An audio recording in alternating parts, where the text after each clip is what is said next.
கிறிஸ்துவுக்குள் பிரியமானவர்களுக்கு ஆண்டவராக இயேசு கிறிஸ்துவுடைய இனிய நாமத்தினாலே வாழ்த்துக்கள். இந்த நாளின் தியானத்திற்காக சங்கீதங்களுடைய புஸ்தகம் 91வது சங்கீதம் 7-8 வசனங்களிலே வாசிக்கிறோம்.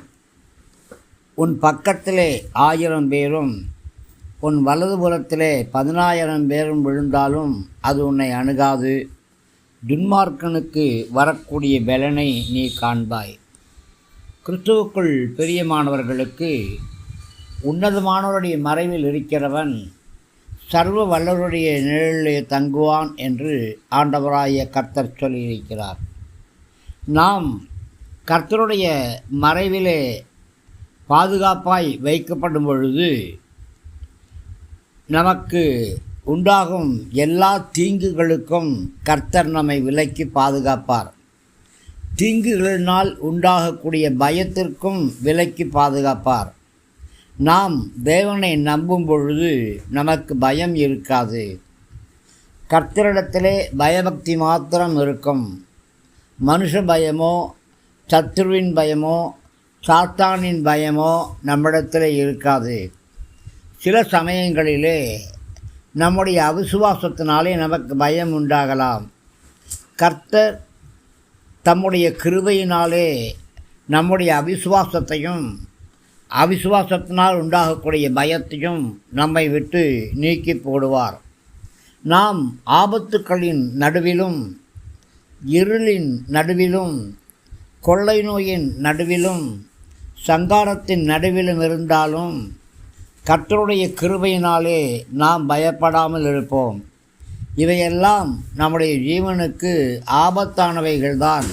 ஆனாலும் தேவனாகிய கர்த்தர் நம்மிடத்திலிருந்து மரண பயத்தை நீக்கி போடுவார். தேவன் தம்முடைய பிள்ளைகளுக்கு தம்முடைய ஞானத்தை கொடுப்பார். பகுத்தறியும் கிருபைகளை கொடுப்பார். நாம் தேவனுடைய ஞானத்தினால் நிரம்பியிருக்கும் பொழுது நம்மிடத்திலே தேவையில்லாத பயம் இருக்காது. கர்த்தர் நமக்கு விசுவாசத்தையும் கொடுப்பார். நாம் கர்த்தரை நம்பி ஜீவிக்கும் பொழுது எல்லா பயங்களும் நம்மை விட்டு நீங்கி போகும். கர்த்தர் நம்மை வேடனுடைய கண்ணிக்கும் பாழாக்கும் கொள்ளை நோய்க்கும் தப்புவிப்பார். இரவில் உண்டாகும் பயங்கரத்திற்கும் பகலிலே பறக்கும் அம்புக்கும் நாம் பயப்படாமல் இருப்போம். நமக்கு எதிராக அம்பு எய்யப்படும் பொழுது அது நம்மை மெய்யாகவே தாக்கும்படியாக வரும். ஆனால் அந்த அம்பு நம்மை காயப்படுத்தாது. தேவனுடைய பாதுகாப்பும் பராமரிப்பும் நம்மை சூழ்ந்து கொள்ளும். நம்மீது எய்யப்படக்கூடிய அம்பினால் நாம் தேவனுடைய கரத்தில் இருக்கிறபடியினாலே தப்புவிக்கப்பட்டிருப்போம். பிரியமானவர்களே, ஆண்டவராகிய கர்த்தர் இப்படியாக சொல்கிறார். கொள்ளை நோயும் பயங்கரங்களும் பாழாக்கும் சங்காரங்களும் வரும்பொழுது அது எல்லோருக்கும் வருவது போலத்தான் கர்த்தருடைய பிள்ளைகளாகிய நமக்கும் வரும்.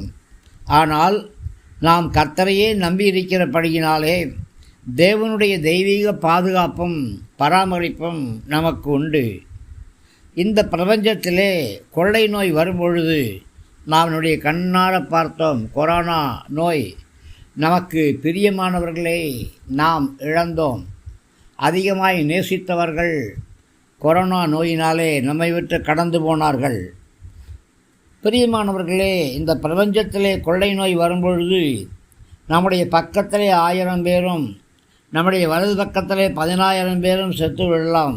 ஆனாலும் அந்த கொள்ளை நோய் நம்மை தாக்காதபடி இதுவரை கர்த்தர் பாதுகாத்து கொண்டார். இனியும் கர்த்தர் நம்மை பாதுகாத்து கொள்ளுவார்.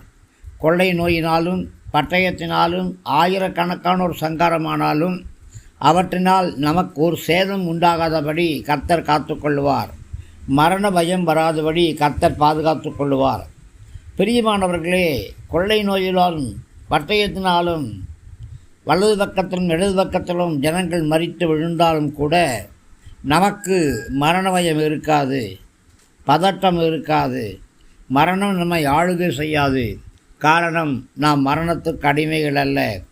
எபிரேயர் 2:14-15 சொல்லப்பட்டபடி ஆதலால் பிள்ளைகள் மாம்சத்தையும் இரத்தத்தையும் உடையவர்களாய் இருக்க அவரும் அவர்களைப் போல மாம்சத்தையும் இரத்தத்தையும் உடையவரானார். மரணத்துக்கு அதிகாரியான பிசாசானவனை தமது மரணத்தினாலே அழிக்கும்படிக்கும் ஜீவ காலமெல்லாம் மரண பயத்தினால் அடிமைத்தனத்துக்குள்ளானவர்கள் யாவரையும் விடுதலை பண்ணும்படியாகவும் அவர் அப்படி ஆனார் என்று வேதம் சொல்கிறது. பிரியமானவர்களே, இஸ்ரேல் ஜனங்கள் எகிப்திலே அடிமைகளாக இருந்த பொழுது தேவன் தம்முடைய பலத்த புயத்தினால் அவர்களை விடுதலை பண்ணினார். பார்வோன் இஸ்ரேல் மக்களை விடுதலை செய்ய மறுத்த பொழுது எகிப்து தேசத்திலே பிறந்த தலைச்சன் பிள்ளைகளுக்கு சங்காரம் உண்டாயிற்று. அதை இஸ்ரேல் புத்திரர் தங்கள் கண்களால் பார்த்தார்கள். ஆனால் அவர்களுக்கு ஒரு சேதம் உண்டாகவில்லை. பிரியமானவர்களே, நம்முடைய வாழ்க்கையிலும் கூட நாம் அநேக காரியங்களை கண்களால் பார்ப்போம். ஆனாலும் நமக்கு சேதம் உண்டாகாதபடி கர்த்தர் நம்மை பாதுகாத்து கொள்வார்.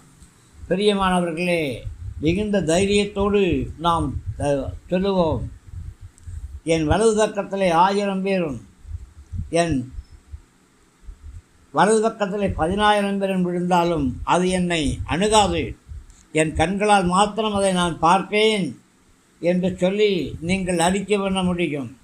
கர்த்தர் உங்களை தன்னுடைய செட்டையின் மறைவுக்குள்ளாக மூடி பொதிந்து பாதுகாத்து கொள்வாராக. கிருபை கூட இருக்கட்டும். ஆமேன், ஆமேன்.